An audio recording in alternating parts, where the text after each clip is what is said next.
Blowing stuff up and hitting the authority where it hurts. That's my game. Now, if you're as good as Elizabeth says you are, then I do believe you and I will get along nicely.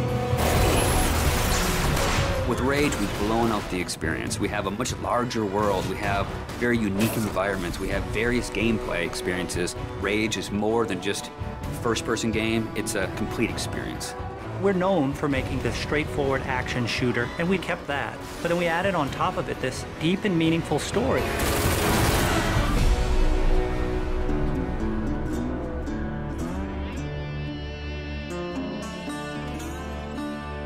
So the story of Rage, we had the setting, we knew we wanted to have it on Earth, then we had to decide how we would destroy the planet. And we actually found that there's a real asteroid, which is called Apophis, which will pass by the planet around 2036.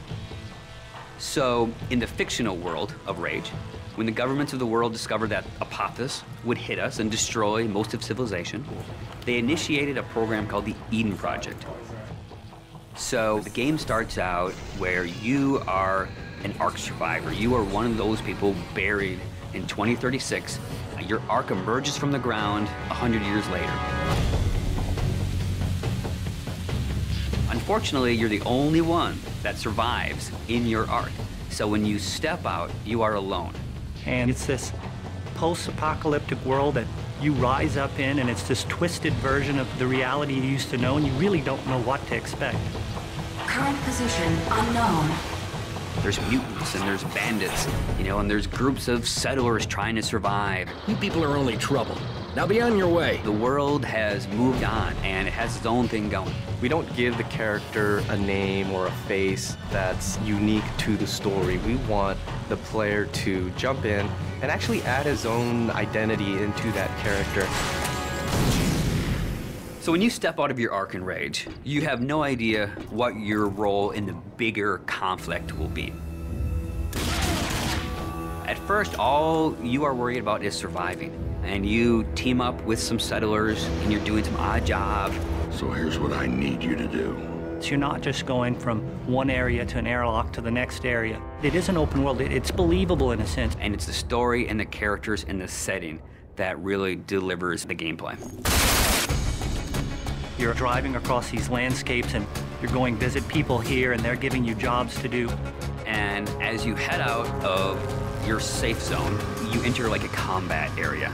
So you may find a handful of bandits with rocket launchers mounted on their cars. And as a player, if you wish to engage them, you can. If you wish to try to run and gun and get out of there, you can. Then the story starts unfolding, and you realize that these warring bandit clans, they all occupy a certain area of the wasteland. They own it. They'll attack you if you go in there and you don't look right. Then the same thing with the towns. If they don't know you, they're going to treat you like an outcast. Well, will you look here? A new face, a new body. Oh, I am so glad I got out of bed this morning. You start learning about these crazy mutants who they don't even like each other, much less you, much less the bandits. And then you learn about this other faction, the Authority, and they start playing a bigger and bigger role in the story. They are trying to control the wasteland and set the direction of mankind. That's the truth. And that's what people need to know. So there's a small group of people called the Resistance that are fighting against the Authority. The Resistance discovers you.